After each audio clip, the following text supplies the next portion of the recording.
En noviembre del año 2001, 3 jóvenes desaparecieron de Ciudad Juárez, Chihuahua. Días después, sus cuerpos fueron hallados sin vida en un campo algodonero. Claudia Ivette González, Esmeralda Herrera Monreal y Laura Berenice Ramos Monarres. Ellas fueron víctimas de una violencia sistemática, pero también fueron víctimas del abandono del Estado. Este documental no solo es un homenaje a sus memorias, sino un llamado a comprender cómo los derechos humanos, protegidos por nuestra Constitución, pueden ser ignorados. ¿Qué nos dice la ley? ¿Qué nos exige la moral? ¿Cómo se relaciona el derecho y la justicia? Esta historia revela cómo la Constitución, los tratados internacionales y la ley están llamados a protegernos. Sin embargo, a veces fallan. El caso llegó a la Corte Interamericana de Derechos Humanos en el 2009. La sentencia fue clara. El Estado mexicano fue responsable por no prever, investigar ni sancionar la violencia de género en Ciudad Juárez. Fue responsable por no proteger a sus ciudadanas. Se violaron los derechos consagrados en la Convención Americana sobre Derechos Humanos, el derecho a la vida, la integridad personal, la libertad personal, a las garantías judiciales y a la protección judicial. También se violaron los derechos del niño y el derecho de las mujeres a vivir una vida libre de violencia, conforme a la Convención Belén do Pará. La sentencia hizo historia. Reconoció por primera vez un patrón de violencia sistemática por razón de género y obligó al Estado a actuar. El caso Campo Algodonero fue emblemático. Desapariciones, falta de búsqueda inmediata, negligencia de las investigaciones, impunidad.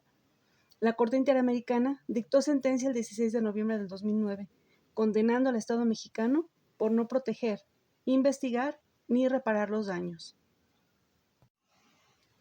De acuerdo con la Corte, los derechos humanos violados fueron el derecho a la vida, el derecho a la integridad personal, el derecho a la libertad personal, las garantías judiciales, protección judicial, derecho del niño y el derecho a vivir una vida libre de violencia, como ya lo mencioné hace rato.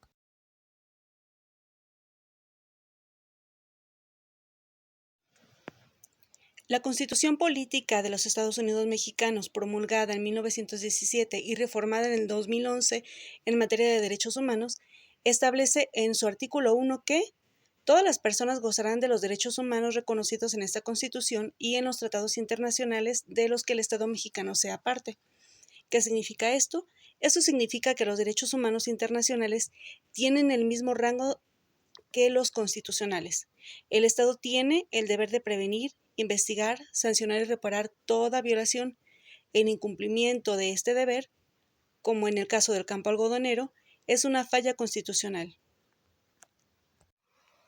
Existen algunas leyes nacionales que refuerzan el marco de los derechos humanos, como por ejemplo, la Ley General de Acceso de las Mujeres a una Vida Libre de Violencia, la Ley General de Víctimas y también el Código Penal, en su tipificación del feminicidio. La Constitución mexicana tiene dos grandes partes. En primer lugar, o más bien por una parte está la parte dogmática, que es donde se reconocen los derechos fundamentales, y la orgánica, que organiza el poder del Estado.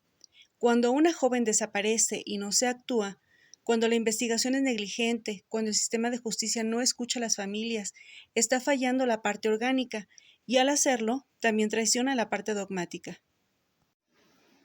Conocer la Constitución no solo es responsabilidad de los jueces o de los legisladores, es una obligación ciudadana, pero sobre todo es un deber ético para quienes estudian derecho, para quienes aspiran a ser juristas, abogados o defensores de la justicia, porque solo quien conoce la ley puede defenderla, y solo quien comprende sus principios puede exigir su cumplimiento. La Constitución es una herramienta, pero también es una promesa, y depende de todos hacerla realidad.